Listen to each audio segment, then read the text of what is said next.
Well, Ken Loach joins me now, and with us also the Conservative MP, Kwasi Kwarteng. Ken Loach, how typical an experience do you think the one you portray in the film is of negotiating the benefit system? It's applying to hundreds of thousands of people,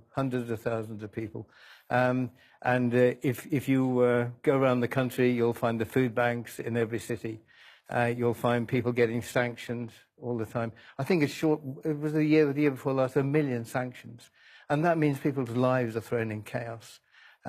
We found story after story after story. We could have set this film in any city, any corner of the country.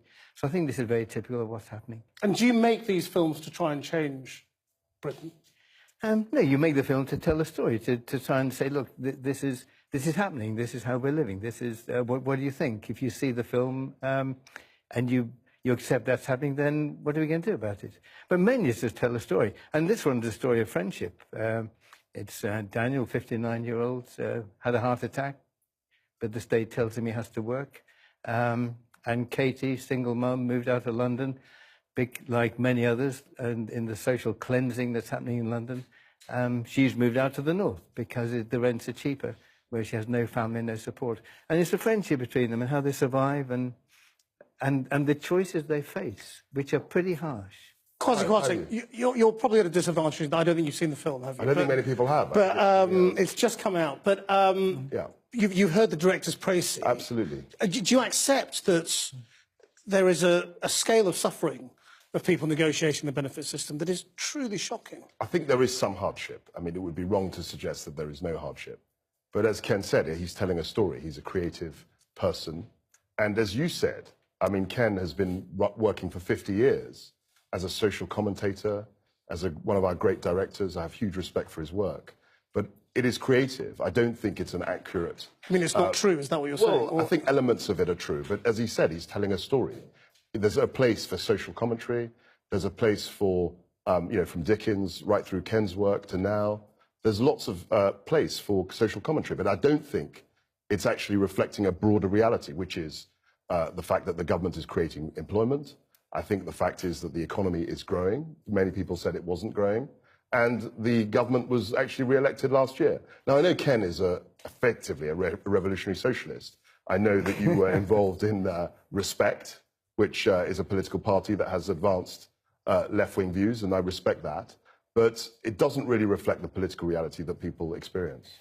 It's conscious cruelty. This system is imposed with conscious cruelty. We heard so many stories. A man has had a heart attack. He's assessed for whether by the state. He has a heart attack in the course of the assessment and is then sanctioned because he doesn't complete it. A man takes his pregnant wife to hospital. She's in premature labour. He misses his appointment. He's sanctioned. No money. Life in chaos. New child. This is consciously cruel.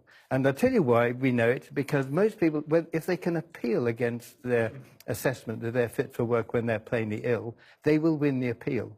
So the state is knowingly putting people through this. I don't accept... Well, it's true. Just look at the figures. People are winning it. The individual anecdotes. I can't comment on. Well, I can tell you about the appeals. If people make an appeal, they will probably win, and the government knows this, and they're consciously putting sick, vulnerable people through that. And your government what I is can responsible say, for as a constituency MP, I deal with cases, particularly very much so in 2012, when the economy was slightly rockier than it is today, and there were hardship cases.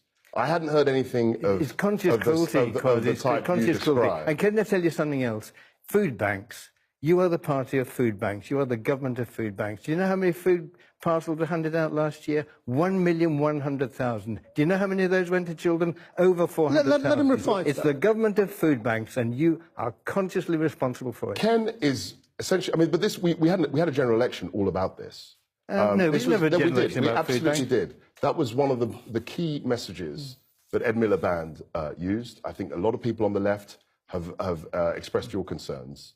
Broadly, people feel that this government is working better than the alternatives. We're not perfect. I think the Prime Minister said we need a country that's working for everyone. Clearly, people are...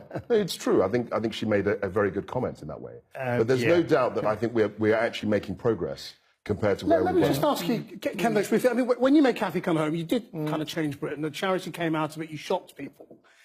That's unlikely to happen with this film, isn't it? In the same way, because Britain's moved on an awful lot, and people know an awful lot more. Well, or is it that the scale of suffering isn't as bad, isn't as shocking? the scale of suffering is immense.